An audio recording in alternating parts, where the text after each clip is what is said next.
Good evening. Welcome to the regular meeting of the Jacksonville Planning Advisory Board. At this time, we'd like to please stand and be led by the Pledge of Allegiance by Robert Sandy, invocation by Al Keys. I pledge allegiance to the flag of the United States of America and to the republic for which it stands, one nation, under God, indivisible, with liberty and justice for all. Let us pray. Almighty and everlasting God, thank you for this opportunity to come and to discuss business for the city of Jacksonville. We thank you, Lord, that last year was a good year, and we pray, oh Heavenly Father, that we will continue the good work that has been started for the good of this city and for the citizens likewise. Lord, we pray for our men and women in uniform, wherever they may be, as these are difficult times, Lord. So we pray that you would give wisdom to our president and that he would be surrounded with wise counsel. Be with us, O Lord, each day. In Jesus' name we pray. Amen. Amen. Amen. Thank you very much, gentlemen. As you can see, we have an agenda. Are there any changes to the agenda? Hearing none, a motion to approve the agenda would be in order. Motion to approve the agenda. Motion by Mr. Forney, Second. second by Mr. Keys. Any discussion? All those in favor of the motion, please signify by raising your right hand. All those opposed, the same. Motion passes. Agenda is approved. Review and approval of the minutes. I'm sure you can see the minutes of our December 10th meeting. Hey, we had 2 months in a row. What a roll here.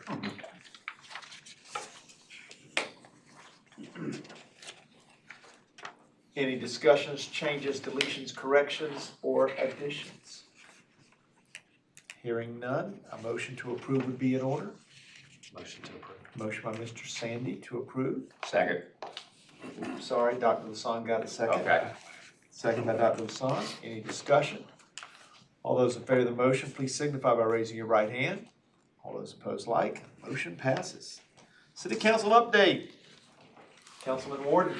Thank you, Mr. Chairman. Nothing to report, but I want to wish each and every one of y'all a happy new year, and thank you for continuing to serve our great city. So thank you. Thank you. There being no old business, we'll go right to new business. ETJ boundary amendment. Who's up? Good evening, Chairman, Land Board members. Tonight, we bring before the board for recommendation another ETJ reduction. This is something that staff started analyzing in the summer of this year. But before we kind of dive into the details of the specific request, we thought we would use an opportunity to kind of share with the board members, you know, what the extraterritorial jurisdiction is, and go through some of the history there that the board may have forgotten about or may not have known. So basically the ETJ, because that's a lot shorter to say than the spelling it out, sounding it out, is a municipality's legal ability to impose zoning and planning regulations beyond the corporate limits. So the city of Jacksonville roughly has a 1 mile area on the outside of the corporate limits where we enforce zoning and subdivision regulations, as well as the state building code. There are no services provided by way of water, sewer, police, and fire protection, and they do not pay city taxes. The areas are developed and zoned in accordance with city regulations. And the idea behind it is that you ensure compatible land uses and the design requirements with the neighboring areas within the city. So this is the city of Jacksonville's current municipal boundary in blue. And then the green area is the current ETJ. So that's as it stands today. Dave Owens is kind of a planning guru at the North Carolina School of Government, and this is a quote that we thought was kind of relevant to ETJ, and it's: the way an area immediately outside a city is developed can change the character of neighborhoods, increase the demand for city services, change our traffic patterns, and affect the surrounding property values. So to kind of give a little bit more of the statutory requirements, that Article 19 of the North Carolina General Statutes basically tells cities what can and cannot be enforced in the ETJ. And the ETJ, while it was attempted in the 1800s, it wasn't until 1959 that the ETJ was actually adopted and made law and available for cities to use. The area that we can go beyond our corporate limits is based on our population. So Jacksonville's obviously over 25,000 square feet, so you're allowed to extend out 3 miles. There's a caveat to that, and that is that you cannot go beyond the 1 mile without county commissioner approval, nor can you go out ETJ when the county has adopted zoning and subdivision control. So back in 2001, 2002 timeframe, the city council directed staff to go out and extend the ETJ as far as we could because the county was in the process of establishing ETJ, zoning and subdivision regulations. So at that time, we went out the 1 mile as the maximum amount that we could without county commissioner approval. So the current ETJ is 1,469 parcels, and that's 6,091 acres. Like I said, the county was about to adopt zoning, and they denied our request to go out further than 1 mile back in 2002. So the last ETJ extension occurred back in that 2003. That was when the official date was. Then between 2003 and 2013, the General Assembly started changing the annexation laws because the area in the ETJ is basically the city's future growth area. And that can be done through annexations, either voluntary or involuntary. Well, the General Assembly basically changed the way that cities could involuntarily annex an area, which basically has caused municipalities to take some pause and reevaluate, okay, well, are we gonna go through an involuntary annexation process? And it's been our stance that there's too much of a risk to do that. So, the stance has been we're not gonna do involuntary annexations. So because of those changes, since the 2013-17 timeframe, we actually looked at reductions, and we've brought forth 4 so far. So this will be the 5th reduction that we've brought to the board and city council since 2013. And, each time, just like we did starting in the summer of 2019, multiple departments, got together and kind of analyzed areas and said, okay, well, does this area need to stay in? Is this corridor, this development? And over the years, we've looked at if it's an existing established neighborhood, we've kind of basically carved those areas out because it's not going to change in the next 20 to 50 years. It's going to be a single family, development. So we've backed those areas out. And that's what you'll see even in this ETJ reduction tonight is basically about half of it's undeveloped. And the majority of it is residentially zoned. So some other considerations that we have looked at with this and also in the past is citizens' request. So over the years, and including this one, we've had people that have come to us and said, hey, we'd like to kind of go outside of the city and not be in the city's jurisdiction anymore. We've also looked at, okay, what services are we obligated to provide? Which ones are we doing, above and beyond what we're required to provide? And the fact that we don't receive taxes, but yet we still provide those services. We've also looked at the corridor projects. As you all may know, our MPO, our Metropolitan Planning Organization, which is our transportation planning department, basically looks at more than just the city and the ETJ. They actually, they're looking to possibly do all of Onslow County. So, they came in and said, well, we got to make sure we look at this and that and the other. And so they had a hand in this. We've also looked at city infrastructure, water and sewer lines, as well as Onwassa. If an area is going to be served by Onwassa, it's even less likely that we would have a a voluntary annexation.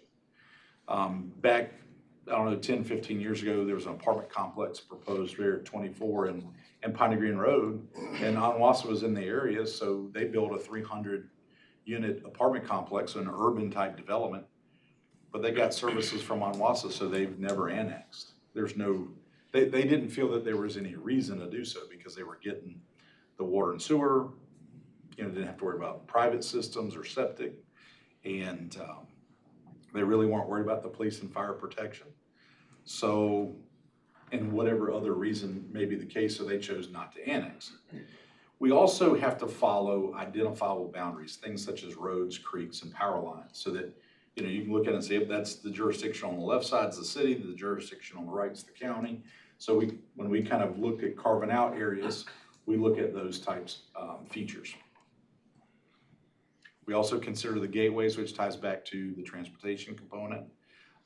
Larger undeveloped tracts that may need the city's water and sewer and can be developed. And also looking at, we don't really like splitting subdivisions to where, the front half of subdivisions in the city, the back half's in the county. Although there is going to be one or two scenarios that remain this way.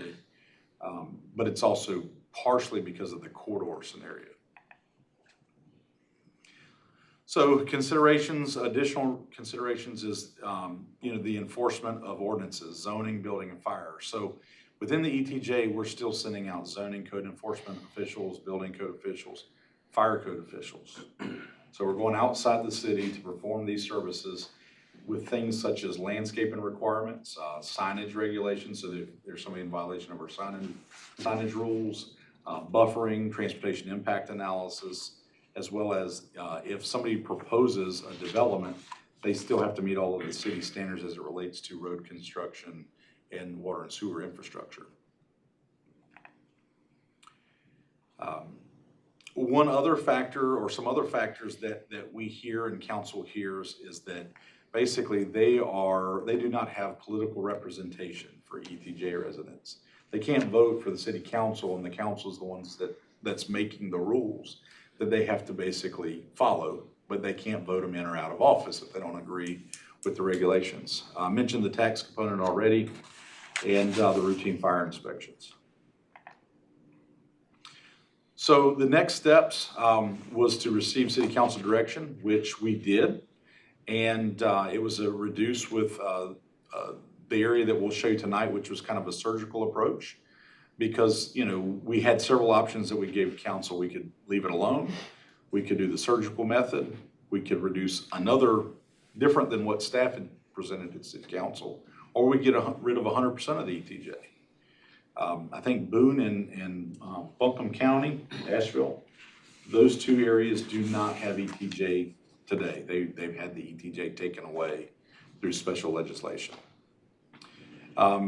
So we've decided to go with the direction council's given us is the reduce as shown, which I'm getting ready to show you, which is the surgical approach. And with all of the previous 4 reductions, we've worked with Onslow County staff. You will see in the agenda, though, we do not have the date set for the city council meeting because we've got to kind of iron out the details with the county staff.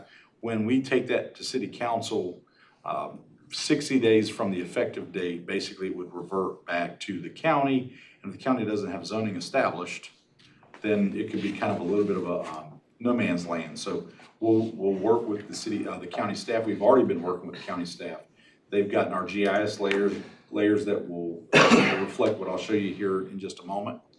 And there's another component, and that's our zoning code enforcement group that are looking at, what are we providing in the ETJ as it relates to city code?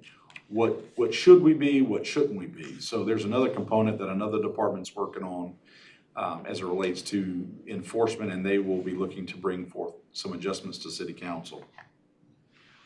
So what you have before you, what we have here on the map is the area that we are proposing to reduce.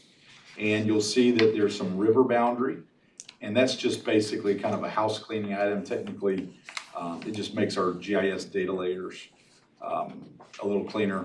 But there's basically the Piney Green area, the Halltown area, Ramsey Road, Gum Branch, in the southwest. So we'll start with the Gum Branch Road area. So the main corridor here in the middle, the black line, is Gum Branch Road. The Duke Energy substation is here. Summersville School Road is here. To kind of give everybody a little bit of orientation. So the two areas in red are the two areas that we are proposing to remove from the city's jurisdiction.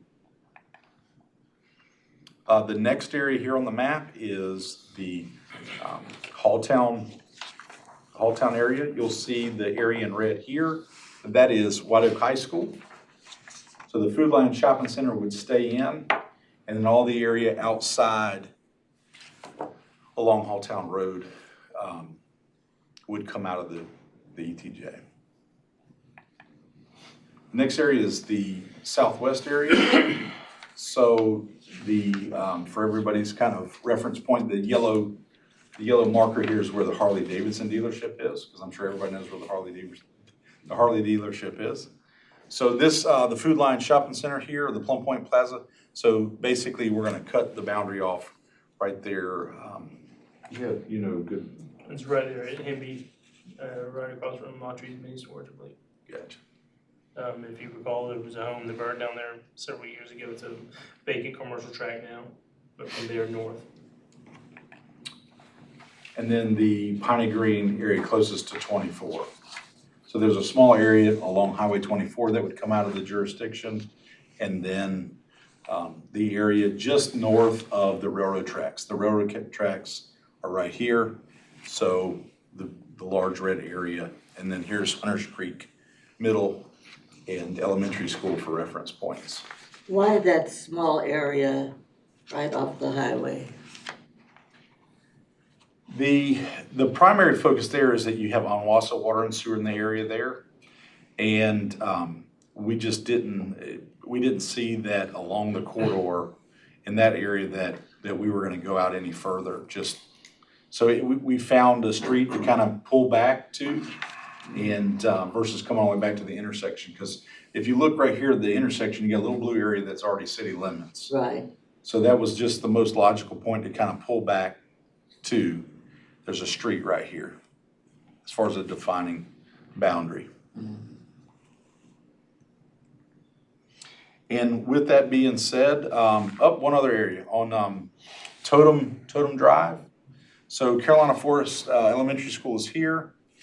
And the reason why we're keeping these two in is that we've actually had some development proposals. We've actually received a sketch plan here. And then we've talked with the developer here about obtaining city water and sewer services. So the area in red, once again, is already kind of large lots that are residential. And that Totem Drive is a private road, I believe.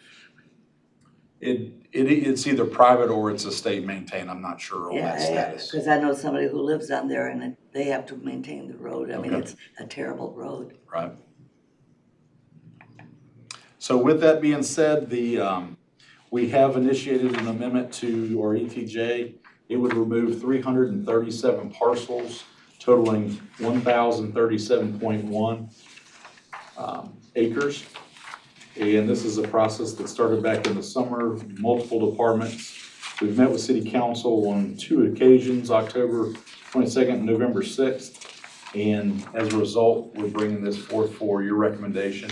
I hope that you would support that, and then this will go to City Council in a public hearing sometime in the near future. Like I said, we just don't have that date established yet. Be happy to answer any other questions the board may have. You said that of 2 counties, they eliminated ETJ altogether. Have they considered that here in Onslow County? You'd have to ask the county folks. I have not heard, and I'm not sure exactly what transpired in those areas, but basically what happened is they got special legislation to basically say that, I mentioned earlier that we can only apply what the state allows, and the General Assembly said, you two folks, you can no longer enforce ETJ.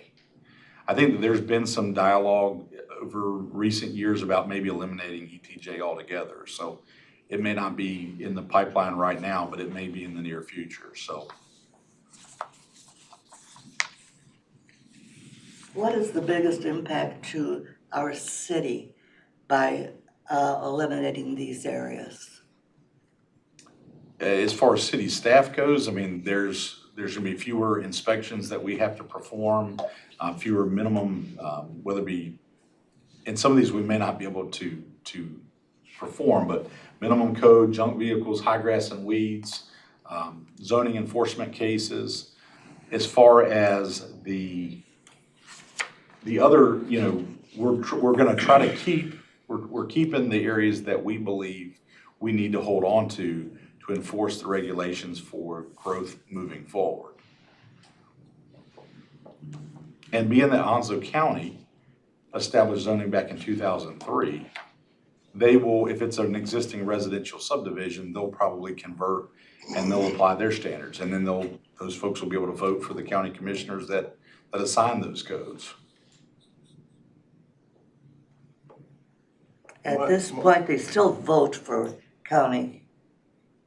They vote for county commissioners today and they'll vote for them tomorrow, should they so choose. If 'Cause they're in- ETJ, they can vote for the city, but they vote for the county. That's correct. My concern is, as Jacksonville grow, and it continues to grow, how do we expand beyond our current city limits? That's a great question. You do not have to have an area of ETJ to be annexed. So if I have 100 acres and I'm in the county's jurisdiction today, I could come to the city and say, I'd like to have a satellite annexation area. And if it meets the test, we can actually annex a satellite area. If you look at the White Oak High School area, you'll notice that this blue area here is not touching the normal city boundary. I don't know what I did there.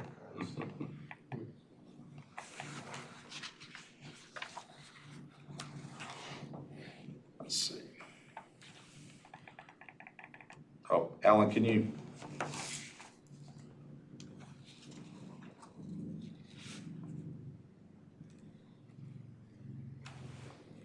But basically, I mean, if there's an area that somebody wants to annex because they want the water and sewer services and the police and fire protection and our response times and our great customer service that we provide, they can request to be annexed.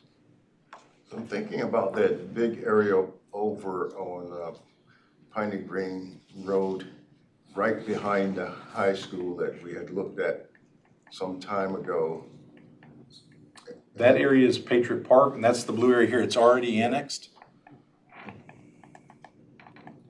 Aggravating. Yeah, tonight, technology, gotta love it. Hate it at the same time. So So that's already annexed, and the area that's in white, that's also under the same ownership, yeah, it doesn't have to be in the ETJ for them to come in with an annexation request. It's not a precursor to annexation, is my point. So we I can see. still grow, but it's gonna be through voluntary annexations, not involuntary. okay. The state legislature removed all involuntary annexations throughout North Carolina. There is no such thing anymore. I think it's important to remember also that a lot of these places you see, we'll go to the Highland Crossing Shopping Center. That wouldn't happen without the city. Would not have happened, all right? Carolina Forest, the elementary school in that subdivision, that wouldn't have happened without the city. So there's still that ability to do that type of development, but for the most part, the city is an integral part of that happening, and it has throughout. A lot of these areas, if my memory serves me right, it may have been, I think there was some issues with the Piney Green Shopping Center at one time. I believe they were on a, what do you call it, a package plan or something like that. We took it over, or they were gonna close it down. So there's still reasons that's gonna be out there that the city services are gonna be needed. So, but it's just amazing, as I look back at this, how much input or involvement the city had, or these developments wouldn't happen. So, I mean, we still have that opportunity to grow. Yeah, the last of the actual annexations was Country Club and Sunset Acres. Yeah. and we use community development block grant funds to assist the members of Sunset Acres because their medium income was at a certain level. But that was the last of them. From then on, or somehow, the legislature ended involuntary annexations. And again, that was something that was driven mainly by the Sunset Acres subdivision because they had Failing. bad Yeah. issues with septic systems. Yeah, right. And again, the city, came through it and helped those individuals out. Now, again, you have to remember the cost associated because everybody thinks, and I hope I'm not stepping on anybody, but the cost associated with annexations is not cheap. Because I think there's certain requirements and mandates that the city have to provide certain services within a Right. certain amount of time. And So that's the homeowner also has to pay gap fees. Sure. true. That there is some cost on both parties, but Right. to speak to both of the items that you all are referring to, this area here, which is the Lauderdale and Raintree subdivision, that wasn't our ETJ before one of the reductions in the last few years. We actually studied this area before the state law changed, we actually looked at an involuntary annexation. And if memory serves me correctly, the price tag to bring this area up to snuff with city standards for water, sewer, streets, Right. drainage was about 26 million.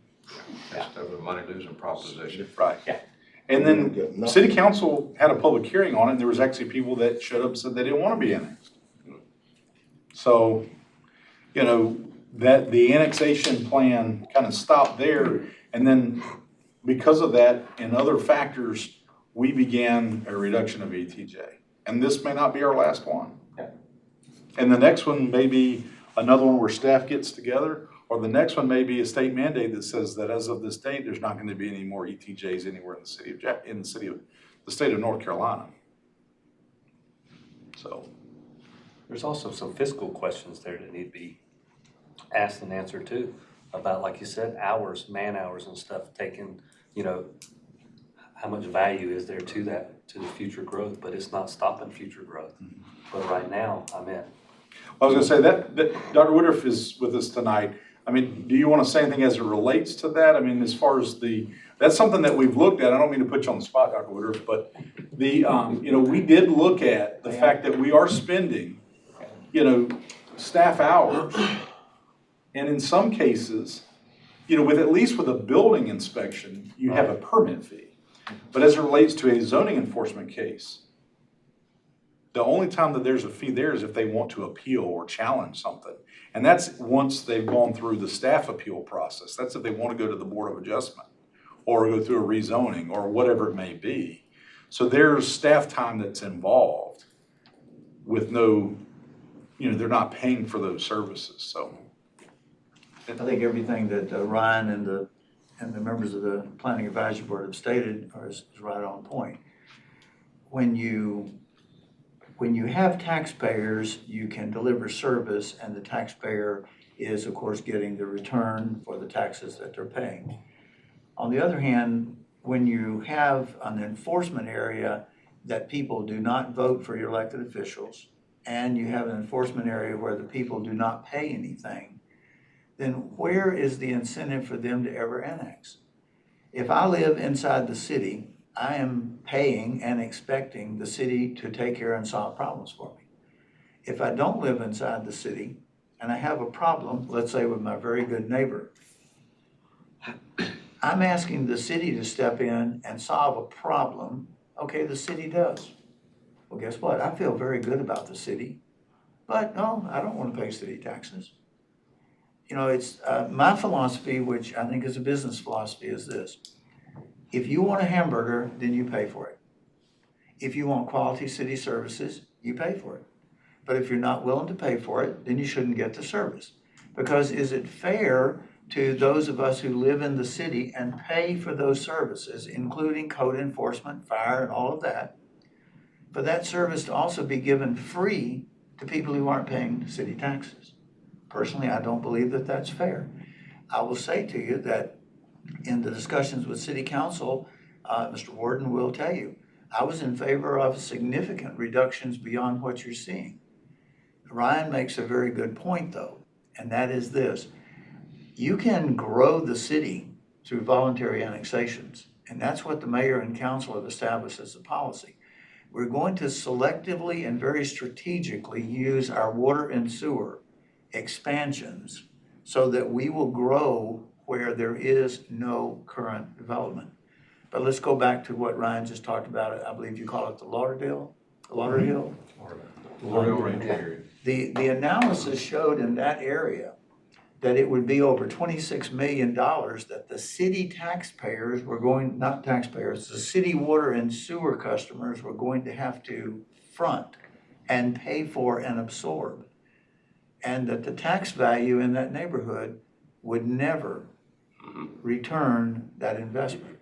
Now, certainly, that's a quality neighborhood, but again, if you want a problem solved, then you need to be willing to step up and be part of the group who's solving the problem. And that's why I believe that it's appropriate for these ETJ reductions. They're all developed properties or almost totally developed properties. And because of the state legislature changing where you cannot have involuntary annexations, why continue to provide service to people who are not paying for it, and in many cases, really don't appreciate it?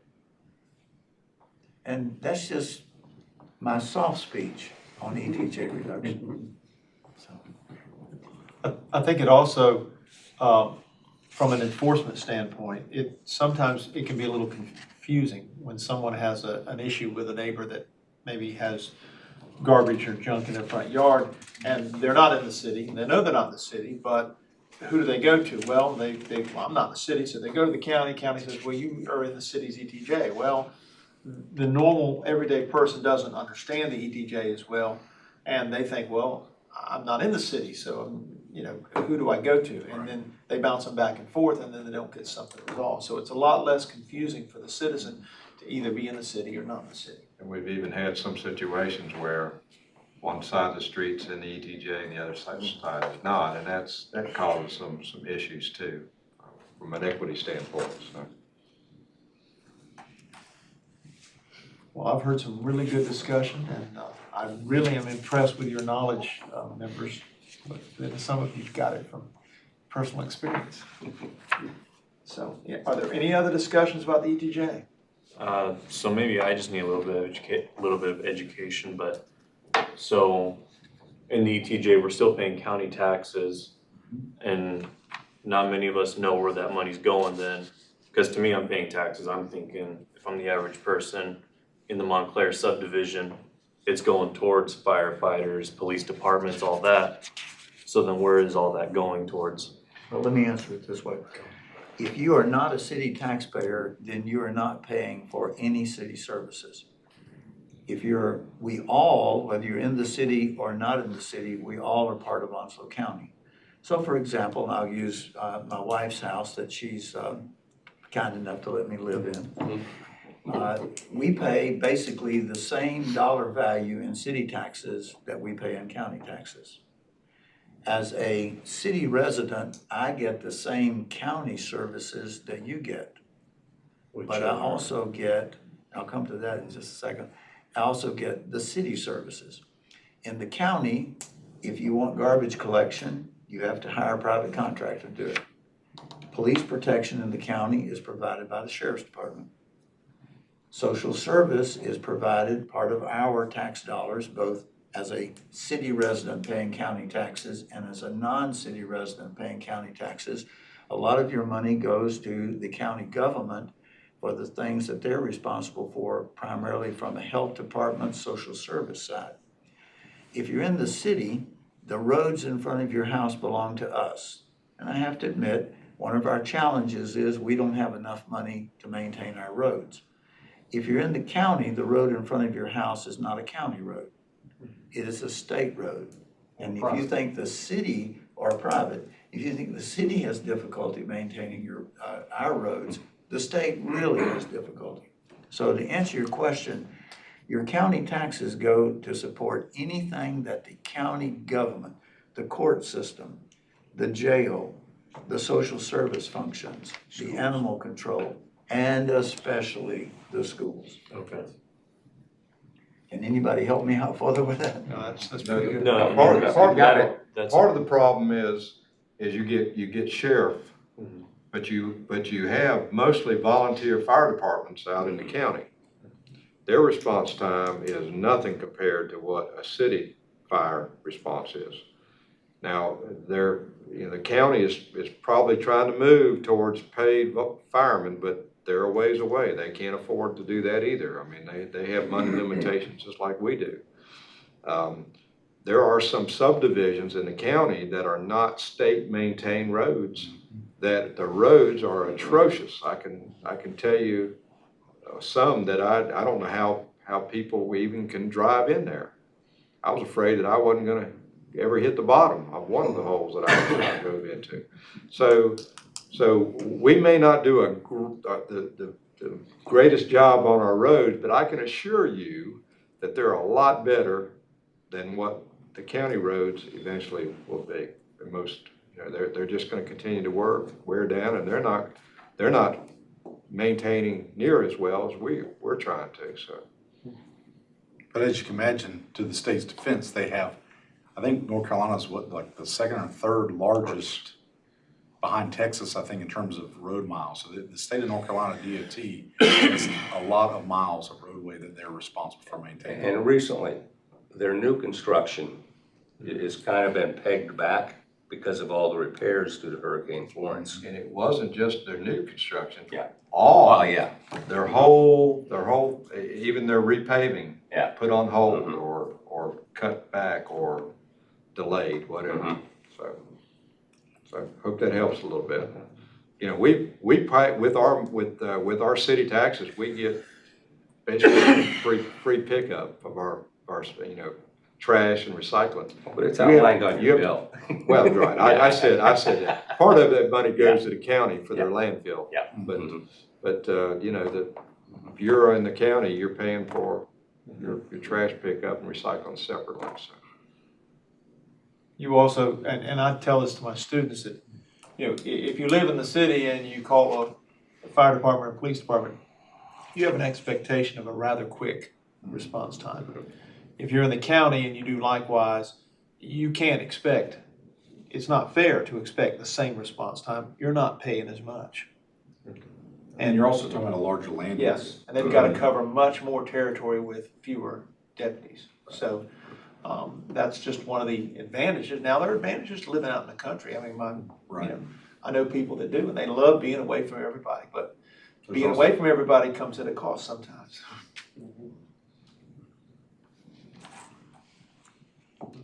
Great discussion. Yes. Mhm. Any other discussion? If not, we need a motion to either, How would you want that one way or the worded? other. You can go right by the options page 9. on page 9 and approve the ETJ amendment as requested. That's all you have to say. I motion that we approve the ETJ amendment as requested within this document. Okay, that's a reduction of All sites of them, noted. yeah. Second, We have a motion, Mr. Forney, second by Ms. Teresa Vanderveer. Any other discussion? Great discussion, guys. Hearing none, all those in favor of the motion, please signify by raising your right hand. All those opposed, like. Motion passes. Great job. Thank you. Happy New Year, Dr. It's fine. UDO. Appreciate All right, so maybe not so much discussion on this one. Hopefully we'll have a little bit left in the tank when we get to the third one. But this is a really simple text amendment. Like we've done in the past, this is just a situation where, because our old ordinance, some of the information was brought forward into the UDO. We occasionally find a reference that doesn't line up with one another. So right now in the ordinance, you'll see large trees referenced, and you'll see large canopy trees referenced. And then the definition is canopy tree. They're all the same thing. So this amendment basically would completely change anything as it relates to canopy tree or large tree to a canopy tree. So that way, there's no debating, well, that's a large tree, that's not a canopy tree, or that's a canopy tree, not a large. It's intended to be a canopy tree. And that's the way that it's been applied, and it's just a kind of a an ordinance cleanup. So similar to what we did last month with the Development Services Director being changed to city manager or their designee, this is gonna add clarity to the ordinance. This did not come up from anybody that's raised the issue. This was basically a staff recognized change. And basically, this kind of sums it up for you. The definition will stay the same, but large tree is gonna be changed in the ordinance to canopy tree, and a large canopy tree is gonna become canopy tree. So, with that being said, be happy to discuss it if there's any questions, but, pretty straightforward from our standpoint, but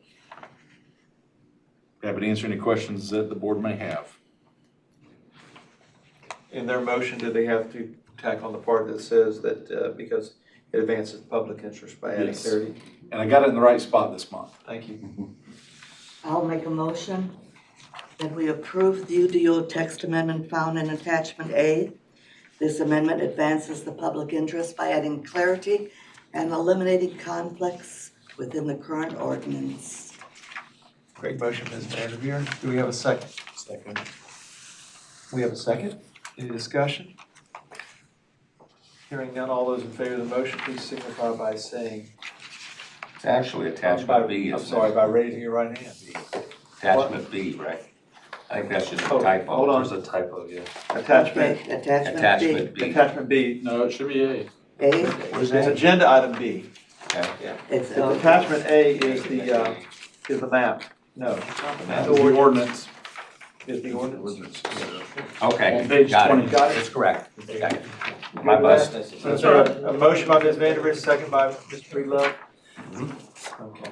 Any other discussion? All those in favor of the motion, please signify by raising your right hand. All those opposed, like. Motion passes. Okay. All right, so the last item is not anything that we're asking for action on other than a discussion. And this has come up in the past and in more recent time. Although one of the areas that I'll use as an example is no longer in our ETJ because it was removed 1 or 2 times ago. The city's Unified Development Ordinance has districts that allow a mobile home, 1 per lot, but it's pretty much the ½ acre or the 1 acre lot size standard. And we believe that, at least for discussion purposes, that, because we know of a subdivision similar to one that came out of the ETJ, which was Maynard Manor. It's basically it is a mobile home subdivision on individual lots. So you buy a lot, you bring in a mobile home, set it up, and that is your lot and your mobile home.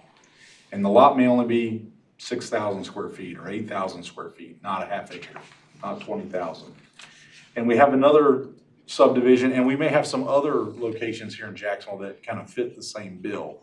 But right now, we really don't have any provision for them.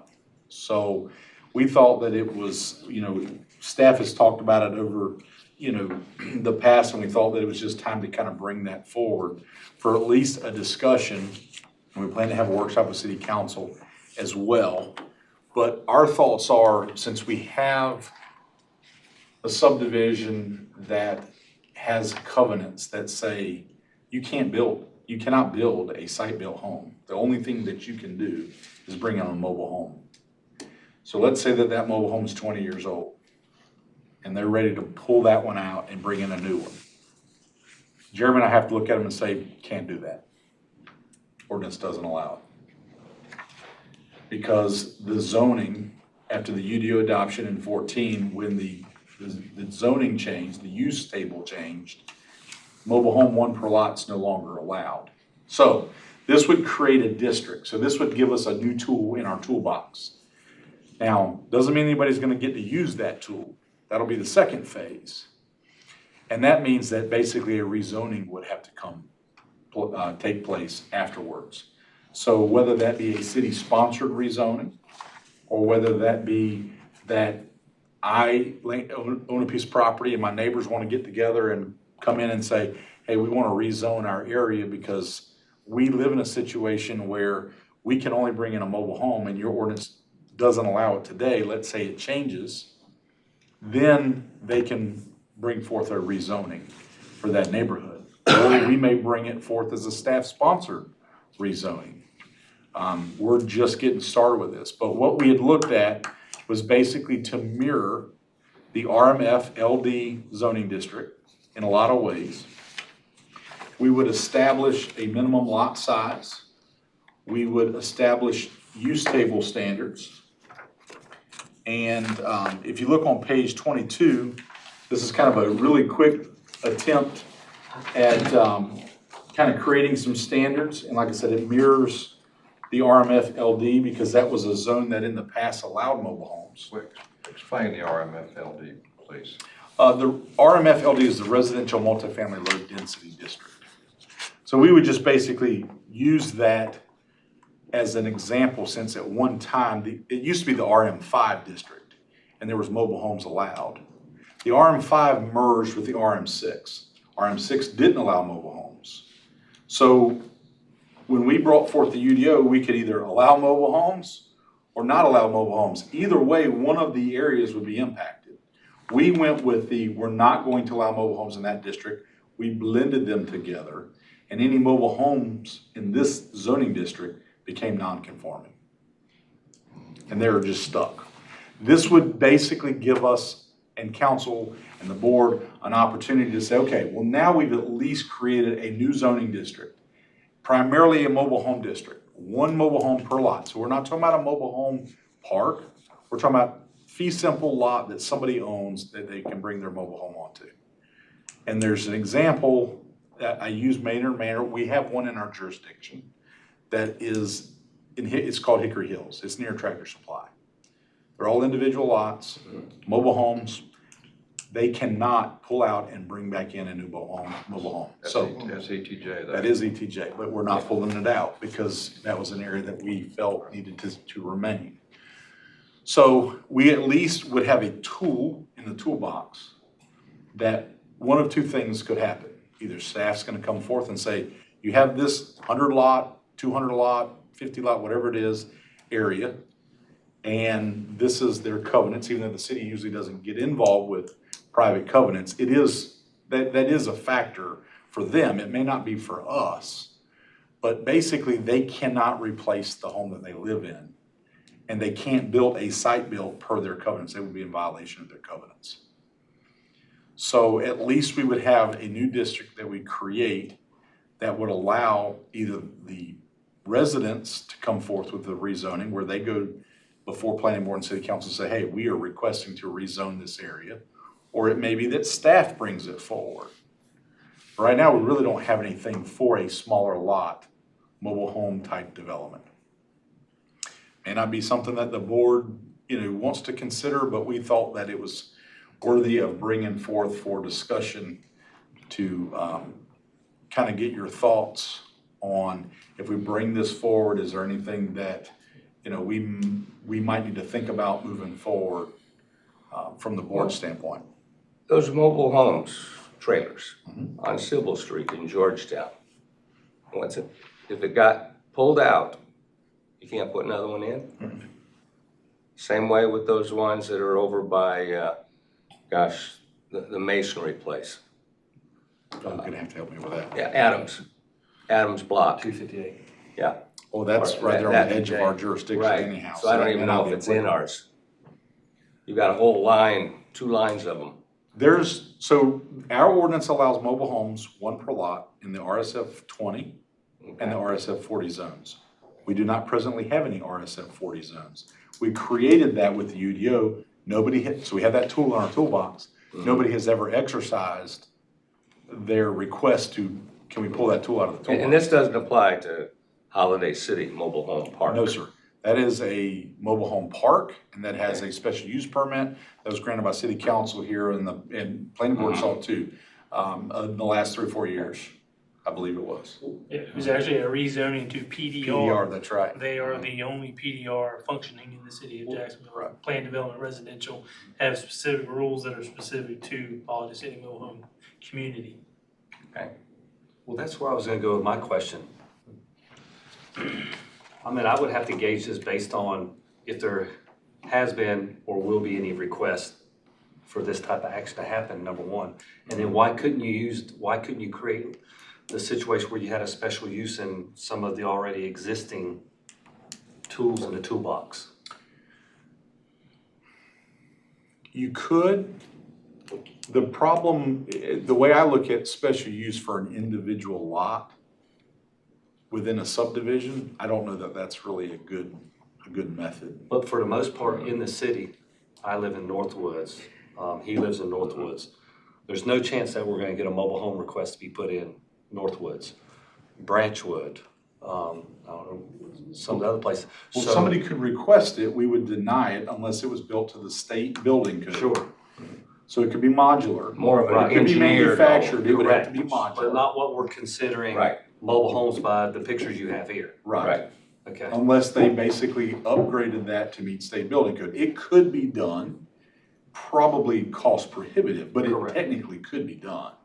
but I'm just trying to picture it in the city, other than maybe some of the areas that Mr. Forney mentioned, that this request would actually even be brought to the city. So if Maynard Manor was still in our jurisdiction, that would be one. The Hickory Hills, which is the one that I think that Jeremy and I, off the top of our head, the Hickory Hills is probably the one that comes to my mind the quickest. Okay. But there could be other areas that, You find them back in corners. Right. You know, like Commerce Street. Civil's a really good Yeah, example Civil of that is, area yeah. right there between the river and. We and built our very Georgetown. first house for the city from the college on Civil Street. And they were right across the street from us. but that's not necessarily a subdivision. So I Right, may right, own you're right. a 1 acre tract, and if I try to come in and rezone that amongst another area, I don't know that I'm gonna be successful because we're probably gonna tell you that that's likely to be a spot zone. Correct. And not Okay. recommend in favor of it. So I don't know that this tool will be utilized Okay. that often, but right now we have no tool. So I like to tell people a lot of times, well, here's your options. They may not be very good, but I'd rather give you 3 options than no options. This, right now, we don't have an option for the people in Hickory Hills. This would be one option that they could explore versus having none today. And then it makes it a legislative decision that the board could provide a recommendation. So if they come in, let's say there's 100 lots there and they're all 100 people are in the same boat, they could make a petition to rezone the property. Come before the planning board and city council and say, please rezone our subdivision because this is the only thing we're allowed to do. And without this change, we can't do anything. There may be other options as well, but this is one that, you know, the county's got a similar district, and we just felt that it was at least worthy of discussion. Aren't You you know, trying you- to create something where this is basically to help the homeowner?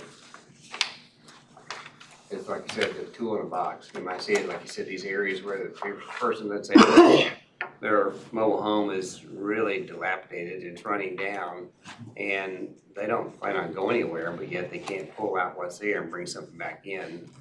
And now I'm stuck and I don't wanna move, but I'm between a rock and a hard spot because I have no way of doing anything. I'm stuck. Or I'm a developer and I got 200 acres and I want to create a mobile home subdivision. I mean, that's another, Yeah. and you mentioned the homeowner, it could be used by somebody looking to do a mobile home subdivision development. So, I mean, I'm just saying that it's, I'm just looking at the individuals who are, like you said, behind the truck, Right. trying to supply. but You know, we they're gotta look at stuck, all and kinds they- of scenarios. That would be a rezoning, If the they mobile own. home. They would all be rezonings. Right, and so that would be Plus subject they're in the to, ETJ. yeah, Yeah. that would be subject to, planning board hearing, Yeah. City council That's approval, correct, and the public hearing. correct. But right now, if somebody wanted to create a mobile home subdivision in the city of Jacksonville, they would have to be at least, correct me if I'm wrong on this, 20,000 square foot lots. Yes. So 2 lots per acre. I'm not saying that somebody wouldn't want to do that, but, and I'm not saying that we want to necessarily have 7,000 square foot lots for mobile homes. But you also have some folks that say, well, that's a affordable type subdivision, an affordable type dwelling unit. You'll have others that say, Alternative. yeah, an I alternative, mean, and then you'll have others that say, no, that's not a good path to go down. What would you have a situation where maybe, you have, let's say there's 10 people and someone goes, oh, we want to rezone this, well, what if not all 10 people are on board? Some people want, well, I want to do something with my property, I want to get here, and I'm stuck right now, so yes, rezoning the whole area would be great, but you gotta get everybody on board, and they vote, 6 out of 10 said, we don't want to be rezoned, we don't want to get in that mess. Now what do you do? You got 4 homeowners who wanted to improve their property, they don't want to move, they want to bring brand new trailers and stay where they are, where they've been for whatever, how many years. Now what do you do? But without this, they can't even do that. I know, but if you had, yeah. But without this, they can't even, Right. they can't even make an attempt. I mean, I'm getting down to, very micromanaging Yes. thing here, but you've got people out there who'd fight and say, I don't want to be rezoned. I don't want to have to pay all that extra money to come in to city limits.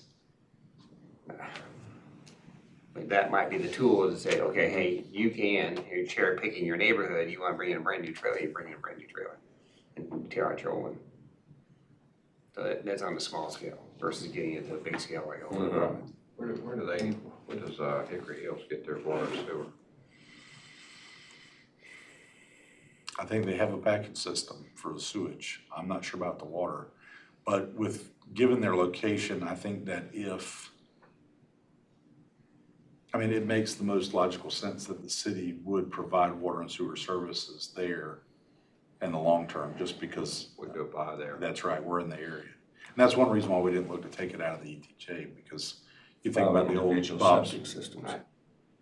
They could be, but based on, they're basically 0.17 acres, a lot of them, so that's, right there at, 8,000 square feet. Yeah. So I don't know that they're on, if they They're are, on then they postage could be a stamp problem. lots, That's but right. unfortunately, a lot of Montclair's on postage stamp lots too. Let me ask this question. What's the disadvantage of doing this? The disadvantage, if it just sits on the shelf and is never used, then there's really no disadvantage.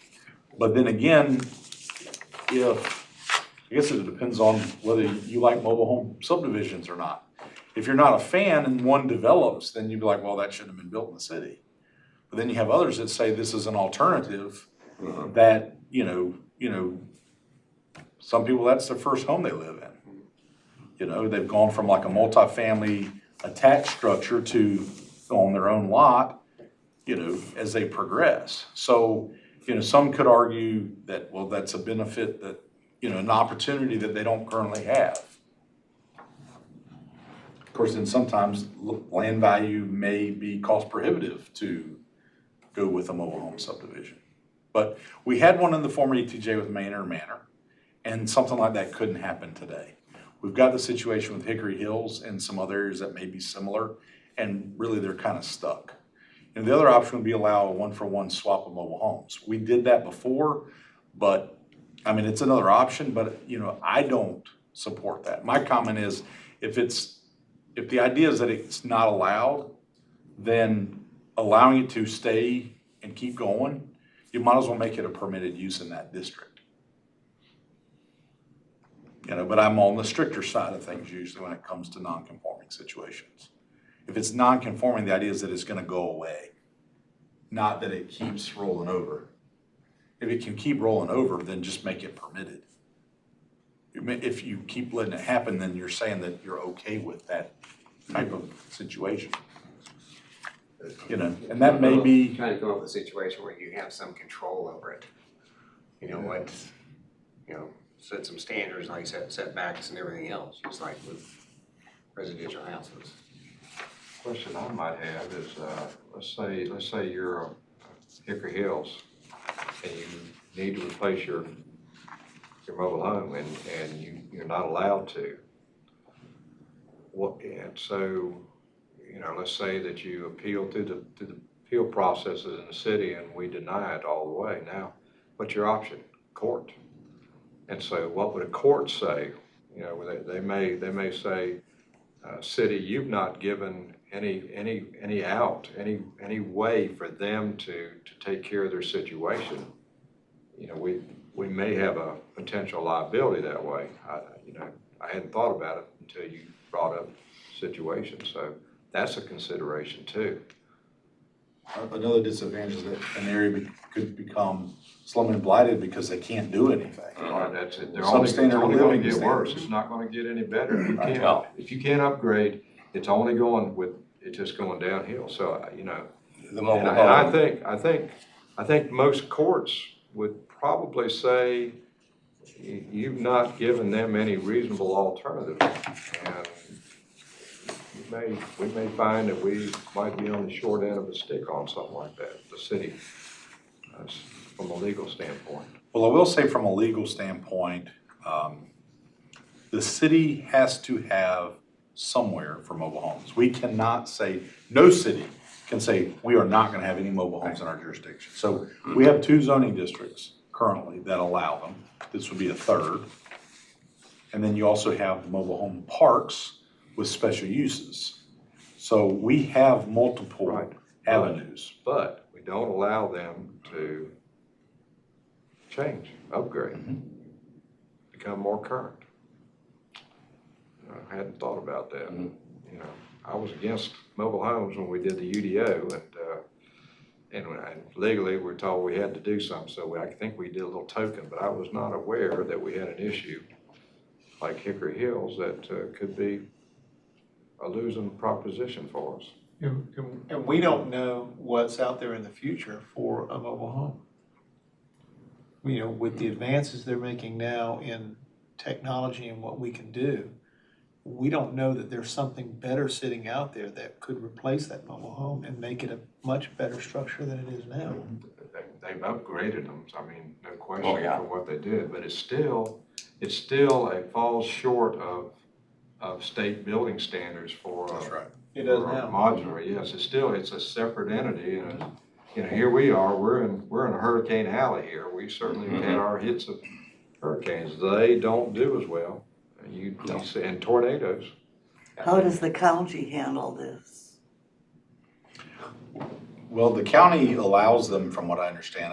I don't profess to know the county's ordinances, very well. But Jeremy, you did pull information. You pulled some of this information from the county's district. I mean, the county is a little unique too, that, they also have their family subdivision types where you can have multiple single-family, multiple mobile homes on a lot if they're blood related. City's never ventured into that, and I don't think the city wants to because it can become somewhat of a sticky wicket. But the county does have more than just one district that allows a mobile home on one lot. It's their RM6, their RM20, they're in all their commercial districts. And they don't have a restriction of not being able to replace either, do they? No, not that I saw. Obviously, we put the restriction in there so that we would hope it would go away. Mhm. But, Hickory Hills, I think, is just gonna go away. So another thing. Single lot, like back in there, behind the old ice plant might, but I don't know. Yeah. Not likely. And with use tables, permitted uses and special uses and prohibited, really in terms of looking at, well, this area it should be allowed versus this area it shouldn't be, really our only avenue is to do it through the zoning. And Hickory Hills is obviously one neighborhood where, we've had some discussions with folks in the past. And this hasn't just happened, this year. There's been discussions over the, past few years, really. And, but that area is also possibly an area of transition. I mean, the salvage yard is no longer there. You've had the development of the Tractor Supply. It's a commercial corridor. It may transition from what it is today to something later on.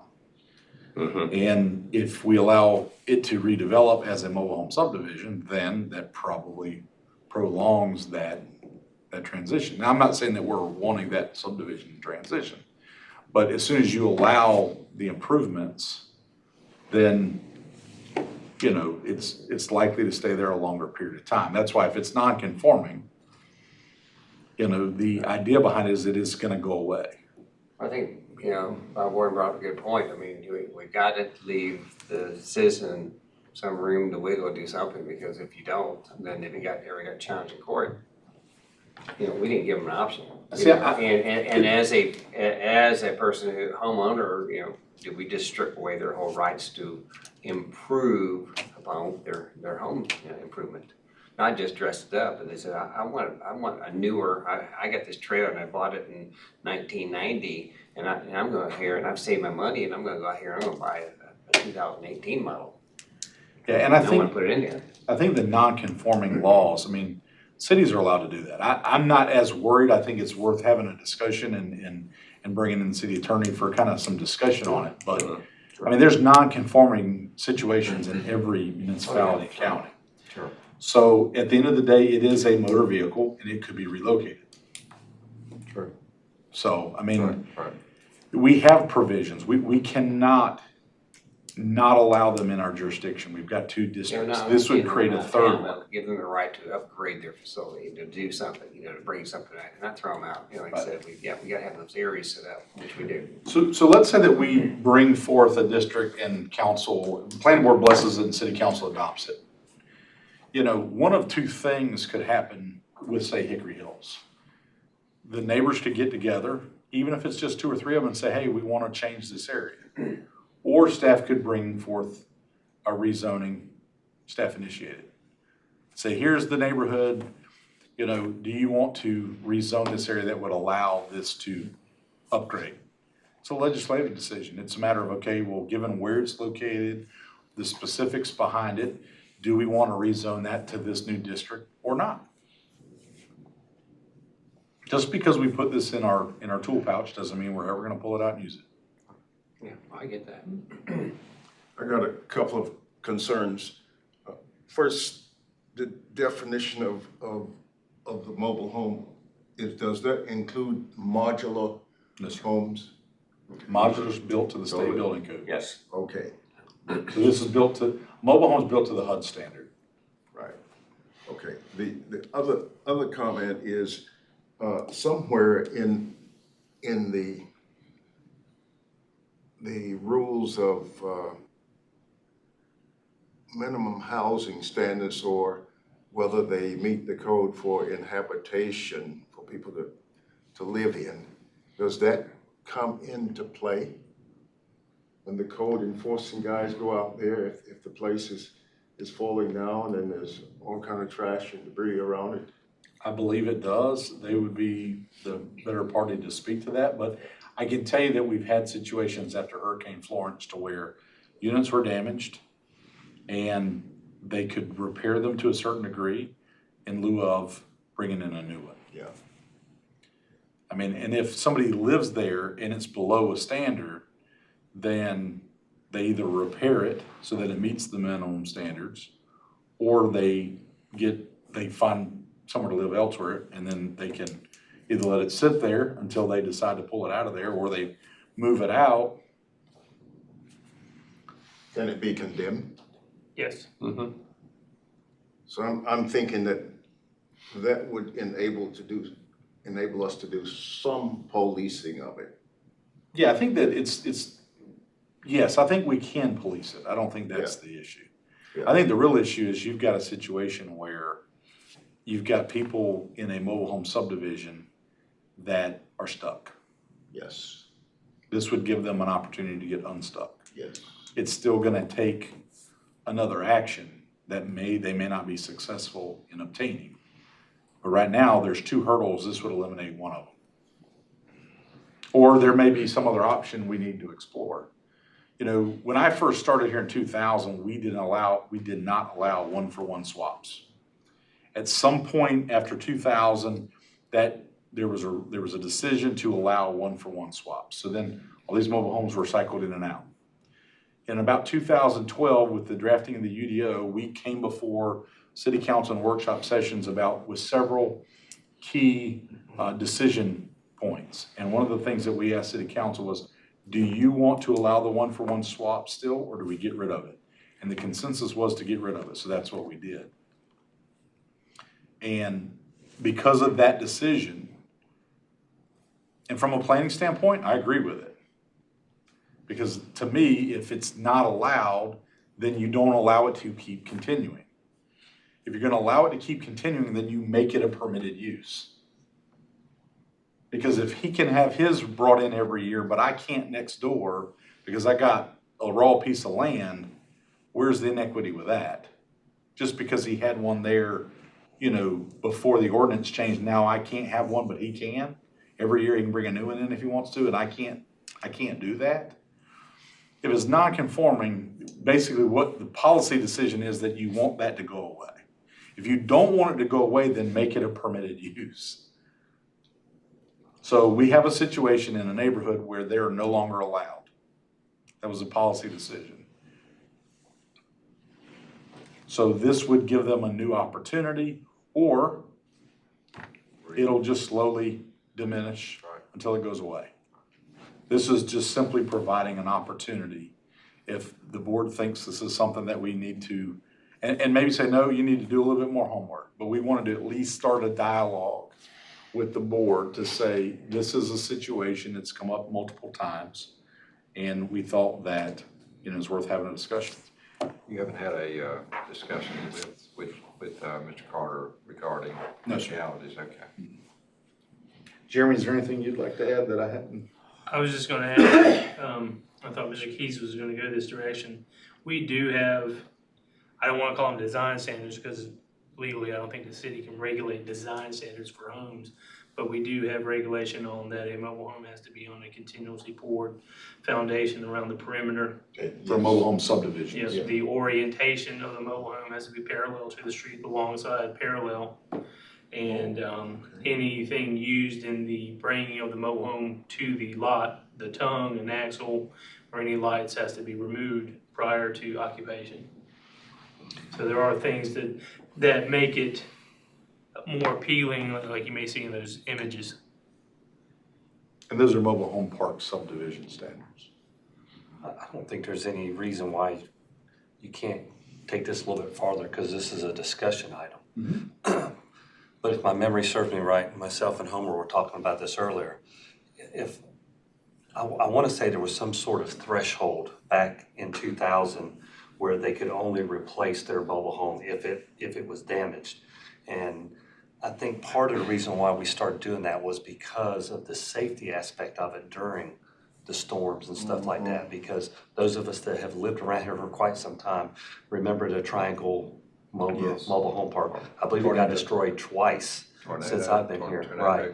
So, and I think that was one of the issues we dealt with back in early 2000, late 90s, that there was a concern mainly for the safety. And it, for some reason, there's a threshold there, a certain percentage that it can only be replaced if it was damaged from a storm by a certain amount. But I don't think there's any reason why staff shouldn't investigate or, do some research and bring something back on paper so we can really look at, see what the impact would be and go from there. I'm willing to do that. What about the rest of the board?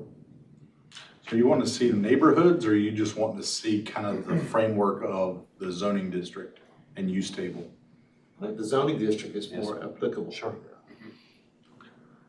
Because to get an area rezoned is gonna take quite a bit to do, but it's, at least it's an option. So just so you know, since we haven't really talked about this a whole lot, if you look on page 22, we basically said, you could have one mobile home per lot. It would be minimum lot size of 7,000, 40-foot minimum lot width, front setback 25, corner side 15, side setback 10, and rear 15. So maximum height of the district would be 35 feet. So we've kind of established that. So the only thing really left would be the use table. And like I mentioned, we would bring forth a lot of the same standards in the RMFLD. So you would see basically a mobile home, one per lot would be a permitted use. You would see minor utilities as a permitted use, major utilities maybe as a special use. A lot of the same uses that you see in all of our residential. So churches will probably be a special use. Telecommunication towers is liable to be a special use. So a lot of that's going to be very similar to all of our other residential zoning districts.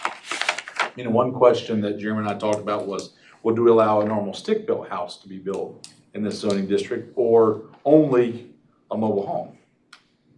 You know, I mean, I don't know if we can allow one and prohibit the other. I think we probably could and probably should. But, you know, for the most part, we think that, because if we do any bigger than this, and I wouldn't suggest that we do any smaller, but if we do anything bigger than this, we're really not that far off from just sticking with the RSF 20 that we already have.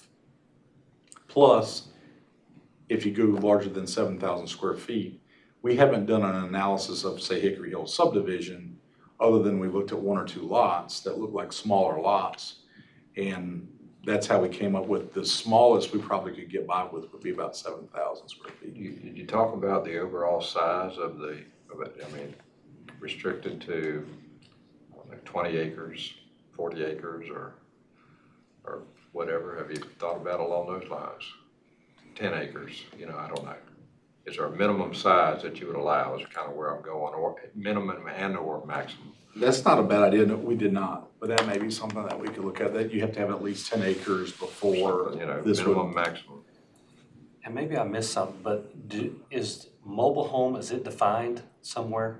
In the UDO, now it's obviously it's defined in state building code, I believe, but our UDO does define that and make it full. Because I mean, some of the newer RVs, you know, pull behinds and stuff like that, or some of those that I see on the road are quite impressive, and want to make sure that there's limitations. Yeah, the RVs, Okay. they're specifically listed as recreational vehicles. And we're actually gonna be bringing forth a proposed change probably next month Mhm. for creating an RV park scenario, because currently we really don't have any provisions. And one of the things that we've been tasked to do with this, the military construction projects that over the next few years, that's gonna bring several $1 billion worth of improvements to the bases in the area. We're gonna create some standards for RV park, knowing that, number one, we really don't have a whole lot of venues for, at least none in the city, or maybe some in the county, but we don't have any in the city. And we know that a lot of our military men and women, their mom and dad, they may be retired and travel. Mr. Forney, he likes towing the fifth wheel. Jeremy's father has an RV and comes up from the Orlando, Florida area, and we don't really have any provision. So it's one of those things where it would fill a need for the contractors, if they want to go in that direction. We're gonna propose some standards for that they could utilize, and then when they're done, it could convert over to a normal RV park for anybody else, or another area could be developed for an RV park. Because if you're coming from other places to Jacksonville, inside the city in the ETJ, there's really no provisions established for an RV park. There is one on 17 South, but that's outside of our jurisdiction. Same beyond thing, just that, I before don't you get to know- Swansboro. Yeah. You know, he just built that a couple years ago. Yeah. And Hurricane Florence filled it. Oh, I got you. Took me a minute. I was like, filled with water? You're gonna fill with people. Yeah, that got filled. So, and that's the other thing, I'm glad you And there's mentioned another that. one down at Sneed's Ferry, but they're more into leasing their lots for a year at a time. Couple of So, them down there. so FEMA housing. So we did have about 25 units. I don't know what the total number finally ended up being, but because of the planned development residential with Holiday City, we actually had about 25 FEMA mobile homes that got set up at Holiday City. And they may only be there for a year. There may be 1 or 2 still there. They may all be gone. But we actually had something ready in a roundabout way, Holiday City did, with with the city's action on the rezoning piece. And the fact that they had infrastructure and space available, FEMA was able to set up about 20, 25 homes for Florence. So the RV park would also provide another provision for that type situation if need be. So we're gonna create some standards that would allow, you know, an entrepreneur or whoever to kind of set up a park if somebody wants to. And so that'll be a next month's discussion item. But So we'll look at the minimum, maximum acres, the use table.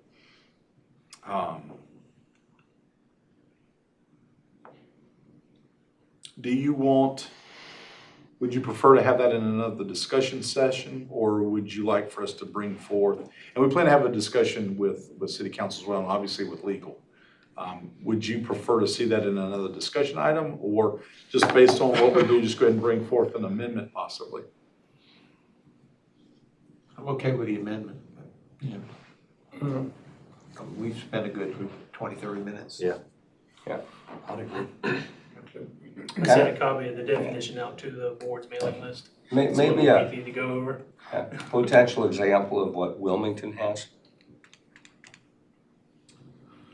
I can look. Theirs is I probably mean- gonna be very RV oriented if something similar, but I will happily do the research. Yeah, Wilmington and New Hanover kind of runs together. I did spend a few years Yeah. after we moved here in high school in Wilmington. And there's one in the near Carolina Beach and Monkey Junction, in the Monkey Junction area that comes to mind, and that may be Wilmington city limits today. Yeah, on the beaches, that's a different story. Well, no, this is, I don't quite consider Monkey Junction the beach, Okay. but what I remember was probably from 1992, Okay, 3-ish. all right. And it may look totally There- different today because they've had a lot of development in that area there, Monkey Junction. And you go in and market, like Judges Street and over there to the industrial area. Right. But I know there's mobile homes over there, because my brother stayed in area there when he was going to UT. Williams College, yeah. I mean, like I said, the state law says we have to allow them somewhere. So I know that there's somewhere in Wilmington that they allow them. Well, and I've seen them down there, Yeah. side streets too. But I don't think you'll see many 20 or 40,000 square foot lots in Wilmington. That's on side streets. They're probably like 4,000 square foot lots in Wilmington. So, Any idea as to how many locations in Jacksonville that could be affected? we really haven't looked at it. I mean, obviously the Hickory Hills, Manor before it came out. Yeah. There may be some in the Sybil, Georgetown area. Although, if you think about, it's a little bit different. So you have, in Hickory Hills, you have a subdivision. There's 100 lots. Yeah. I don't know that you'll have 100 lots. I don't know that I can give you another example of a 100 lot subdivision Not within the city. anywhere else in the city of Jacksonville. There may be a few, They're scattered. yeah, there may be Yeah. a few on Market Street, Cavanis and Branch. That, Cavanis and Branch, I mean, that may be another area. It's a smaller subdivision, so I don't think of it in terms of it's not a large area. You just figure there's two streets that come off of Belfork Road on either side behind Saunders Funeral Home. They would be able to utilize this district. That area behind Builders Square, those were all double wides. Builder Square, help me with that. Down there off, behind Sanders Ford and, Ellis Park, Ellis Park. that is another one. Yep. yeah. That is, okay, so. I think those, All right, most come of on, those are all keep double the juices wides. flowing here. So there's another one, Ellis Park, they would be eligible We've for had a this. few pull out and become modulars because Oh, of our okay. current stance. Yes. They pulled them out, and we had a retired veteran who basically, he's quadriplegic.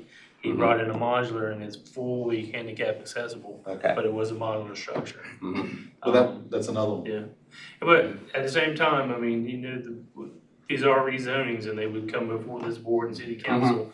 And if it was in extreme conflict with our growth or management plans or development plans, it's always the prerogative of the board to just say this is a good fit. Good discussion. Okay, reports. Ryan, you're up.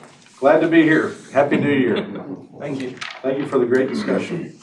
You're welcome. Any other items? If not, entertain a motion to adjourn. Motion to adjourn. Motion to adjourn. Do we have a second? Second. Meeting is adjourned.